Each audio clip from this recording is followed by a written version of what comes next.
Buongiorno, signori e signori. Aujourd'hui, nous partons pour l'Italie à la découverte de La Chimère d'Alice Rohrwacher.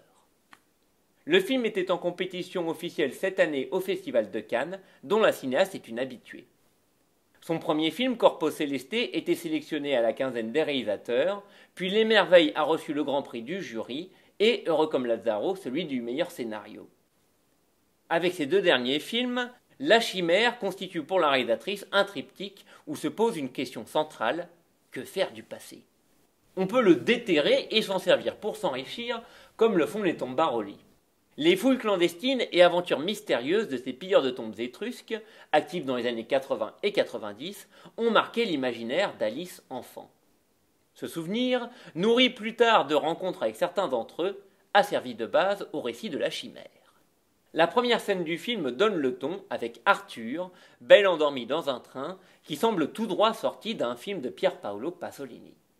Cette apparition est incarnée par l'anglais Josh O'Connor, qu'on avait pu voir dans The Crown, et pour lequel Alice Rohrwacher a adapté le rôle suite à une lettre d'admiration qu'il lui avait envoyée. En suivant cet anti-héros, nous allons à la rencontre de personnages marginaux et fantasques qui font écho au cinéma italien des années 50 à 70. Des ambiances et des images évoquent les films de Federico Fellini, et la présence au casting d'Isabella Rossellini nous rappelle son illustre père, Roberto. Difficile de résumer ce film atypique. La cinéaste le compare à une tapisserie orientale tissée de fils très disparates. Tout comme la créature qui lui donne son nom, La Chimère est une œuvre hybride. On y trouve différents formats de pellicule, du 35 au 16 mm. Et cette odyssée nous transporte des milieux populaires au marché luxueux des antiquités, en passant par des sentiers oubliés et des grottes abandonnées.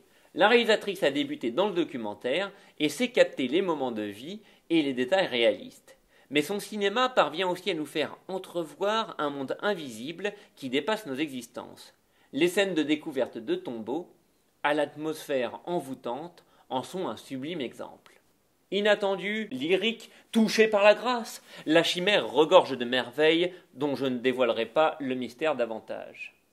Car l'absence de spoil ou divulgachage, c'est sacré. Je laisse donc la bande-annonce du film vous offrir un aperçu de cette pépite bellissima.